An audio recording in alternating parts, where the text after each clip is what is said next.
ఆపద్ధర్మము ధర్మము అని రెండు ఉన్నాయి. ఏమిటి?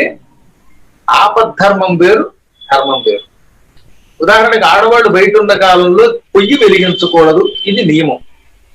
అగ్నిని ముట్టుకోకూడదు, దీపారాధన చేయకూడదు, నిప్పు ముట్టుకోకూడదు. కానీ ఉదాహరణకు ఒక ఆవిడ ఇంట్లో ఆవిడ ఒక్కతే ఉంది, ఇంకెవరు పిల్లలు లేరు, భర్త లేడు. పొయ్యి వెలిగించకూడదని పద్మాకర్ గారు చెప్పారు అని పొయ్యి వెలిగించకపోతే ఈవిని తీసుకెళ్లి ఎక్కడో పడుకోబెట్టి ఆవిడ వెలిగించాల్సిన పరిస్థితి వస్తుంది, తిండి లేకపోతే. అవునా? అప్పుడు ఆపద్ధర్మంలో అగ్ని వెలిగించవచ్చు.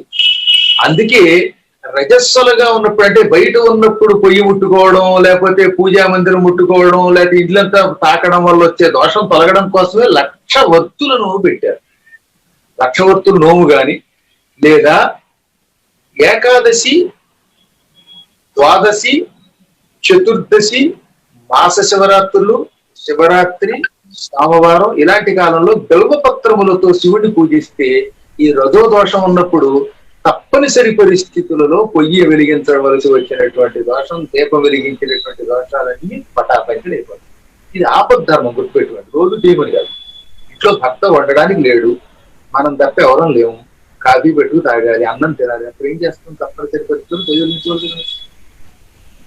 తిండి లేకుండా తెచ్చుకోకూడదు కదా. కలియుగంలో తిండి లేకపోతే మానవుడు బతకలేడు. కలవు అన్నగత ప్రాణా, కలియుగంలో అన్నాన్ని బట్టి ప్రాణం నిలబడుతుంది, అన్నం తింటేనే ప్రాణం ఉంటుంది. కాబట్టి అటువంటిప్పుడు పొయ్యి వెలిగిస్తే వచ్చే దోషం ఇందాకనే చెప్పినట్టుగా ఈ శివుడికి బిల్వపత్రాలతో పూజ చేయడం వల్ల పోతుంది. లేదా 1,00,000 వర్తులను, 1,00,000 పత్రి కాదు, 1,00,000 వర్తుల నోము అంటారు దాన్ని. చాలా గొప్ప నోము. ఆ నోము వల్ల పోతాయి. ఇంకా అన్ని సాగుతున్నాయి అనుకోండి. భర్త వండి పెట్టేవాడు ఉన్నాడు, మంచి మనిషి ఉన్నాడు, ఇంట్లో పనివాళ్ళు ఉన్నారు, అన్ని ఉండి కూడా కావాలని మాత్రం స్టవ్ ముట్టుకుంటే అది ఆపద్ధర్మం కాదు, మహాపాపం. తప్పుడు అనవసరం చేయకూడదు. ఇంట్లో వంటవాళ్ళు ఉన్నారు, పనివాళ్ళు ఉన్నారు, చేసి పెట్టేవాళ్ళు ఉన్నారు, మనకి పొయ్యి ముట్టుకోవాల్సిన అవసరం లేదు, అప్పుడు దర్జాగా విశ్రాంతి తీసుకోవచ్చు. ఇక అర్చనాది కార్యక్రమాలు చేయకూడదు. నిజానికి శాస్త్రం ప్రకారం బహిష్టు కాలం కేవలం 3 దినములు. 4వ దినం స్నానం చేసి వంట చేసుకోవడం వంటి చేసుకోవచ్చు. అర్చనలు మాత్రం గుర్తుపెట్టుకోండి. ఏంటి?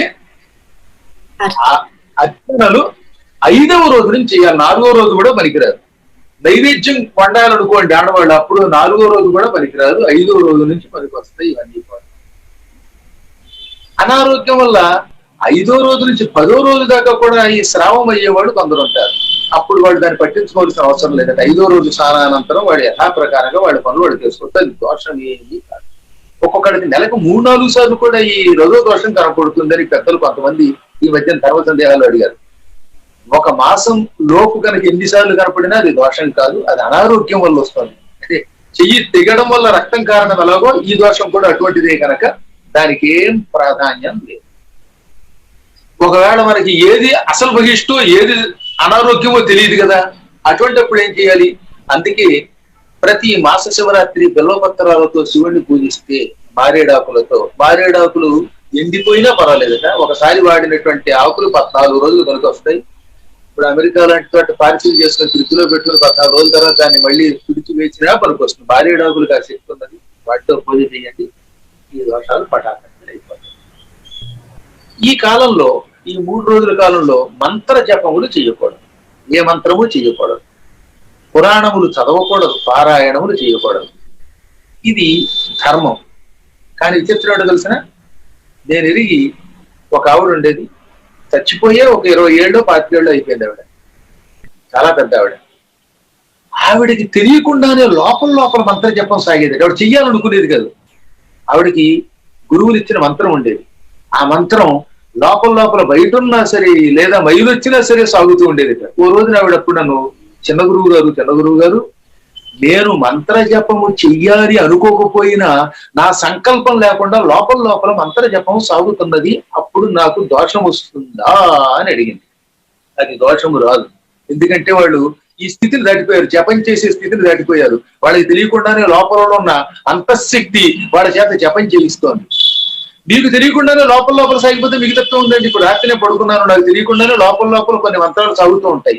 అప్పుడు మనం చేయటం లేదు, పరమాత్ముడే మనలో ప్రవేశించి చేయిస్తున్నాడు. అలా తనంత తాను మంత్ర జపం సాగుతుంది అనుకున్నప్పుడు ఏం ప్రమాదాలు. ఒక్కొక్కడికి ఓం నమ శివాయ అనేది బయట ఉన్నప్పుడు కూడా లోపల కంట్రోల్ చేసుకున్నా ఆకుండా వెళ్ళిపోతుంది మంత్రం. అది చాలా పుణ్యం ఉన్నారు. వాళ్ళు శరీరాన్ని దాటిపోయారు, అంతఃశక్తిలోకి వెళ్ళిపోయారు, పరమాత్మలో అంతర్లీనం అయిపోయారు. అప్పుడు అది దోషం కాదు. అలాగే బొత్తిగా ఎవరి ముఖం చూడకూడదల్లా, సాధ్యమైనంత వరకు మనం ఎవరిని ముట్టుకోకుండా జాగ్రత్తగా ఉండమన్నారు. అది ఆరోగ్యం కోసం. పాపం ఇంట్లో ఎవ్వరు ఉండరు, ఒక్క ఆవిడే ఉంటుంది. బయట ఎవరు వచ్చారు, బయట ఉన్నప్పుడు ఎవరు ముఖం చూడకూడదన్నారు పురాణాల్లో. తలుపు వచ్చిన ఆయన ఏమైపోతాడు? చుట్టమే వచ్చాడండి బయటికి, తలుపు తీరు మీరు, అప్పుడు ఆయన ఏమవుతాడు?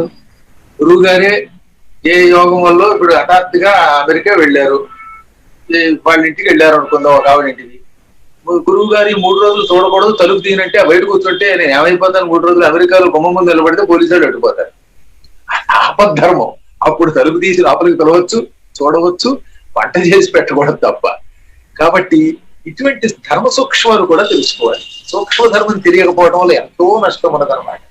ప్రతి దానికి ఆపద్ధర్మం ఉంటుంది, కానీ ఆపద్ధర్మం ఇలా కష్టకాలంలోనే వాడాలి, అన్ని వేళలా వాడకూడదు. ఇది తెలుసుకోవాలి. నిజానికి ఈ బయట ఉన్న కాలంలో దేవాలయాలకు వెళ్ళకూడదు. ఒకవేళ భార్యాభర్తలు ఇద్దరు పని మీద పెడుతుండగా భర్త గారు ఆలయానికి వెళ్లాల్సి వస్తే కారులోనే ఇవిడు కూర్చుని, ఆవిడ మాత్రం కారులో ఉండాలి, ఆయన ఆలయానికి వెళ్ళొచ్చు. ఇంట్లో భార్య బయట ఉంటే భర్త పూజ చేయకూడదు, దీపం వెలిగించకూడదు అని ఎవరైనా చెబితే ఒట్టి అబద్ధం. భర్త గారు మాత్రం భార్య బయట ఉన్నప్పటికీ తన పూజలు, తన సంధ్యావందనం ఇవేవి ఆపరాదు.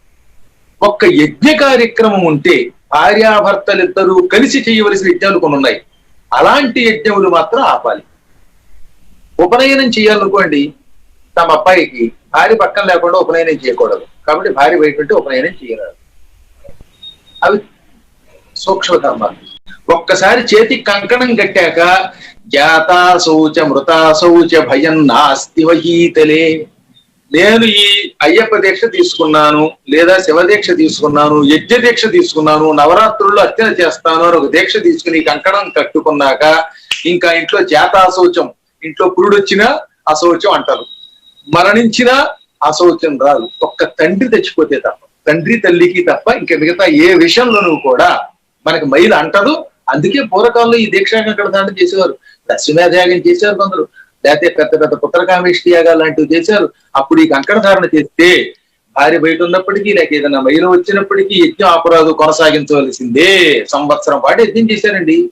సంవత్సర కాలంలో మరి ఆడవాళ్ళు బయట ఉండకుండా ఎలా ఉంటారు ఆలోచించండి ఒకసారి. పుత్రకామేష్టి యాగం చేసినప్పుడు సంవత్సరం సాగిందిట ఒక ఆయనకి. అశ్వమేధ యాగం చేశాడు, దీక్షాకాలమే ఏడాది ఉంటుంది. అవునా? మరి ఏడాది భార్య బయట ఉండకుండా ఎలా కుదురుతుంది? అందరూ ముసలాళ్ళు ఉంటారు కదా. కాబట్టి అటువంటి కాలంలో భర్త గారు కొనసాగించవలసిందే. ఆ 3 రోజులు ఆవిడ పక్కన కూర్చోదంతే. కాబట్టి ఒక్కసారి దీక్ష తీసుకున్న వాళ్ళకి ఈ 40 రోజులు, లేక 60 రోజులు, 90 రోజులు ఆ కాలంలో భార్య బయట ఉన్నప్పటికీ అతని పూజలు అతను చెయ్యాలి, మహిళ వచ్చినప్పటికీ చెయ్యాలి. ఒక్క తల్లిదండ్రులకి మాత్రం మహిళ వస్తే వాళ్ళు మరణించినట్టయితే మాత్రం దీక్ష ఆపి ఆ కార్యక్రమాలు పూర్తి చేసి మళ్ళీ దీక్ష కొనసాగించాలి. పురాణములకు ఇబ్బంది లేదు, అది కూడా పరోక్షంగా వినాలి. అంటే ఇలా క్యాసెట్లో వినొచ్చు, ముఖాముఖి గుళ్ళల్లోకి వెళ్ళి కానీ గురువులు ఎదురుగుండా కూర్చుని కానీ వినరాదట. పురాణములకు సుఖం ఉందటండి. అవి సర్వకా తింటూ వినొచ్చు, అన్ని పనులు చేస్తూ వినొచ్చు. అసలు బయలున్నప్పుడు గరుడ పురాణం ఎందుకు వింటున్నారు? మరి గరుడ పురాణం మాత్రం అష్టాదశ పురాణాలు ఒకటి కాదు. భాగవతాన్ని ఎప్పుడు వినమన్నారు? ఎవరన్నా ఇంట్లో చచ్చిపోయినప్పుడు భాగవతం వినమన్నారు. అప్పుడు మరి బయలు ఉందా లేదా? కాబట్టి పురాణములు ఎప్పుడు వినాలి. అసలు పురాణ గాథలు ఆ సమయంలో వింటే ఎక్కువ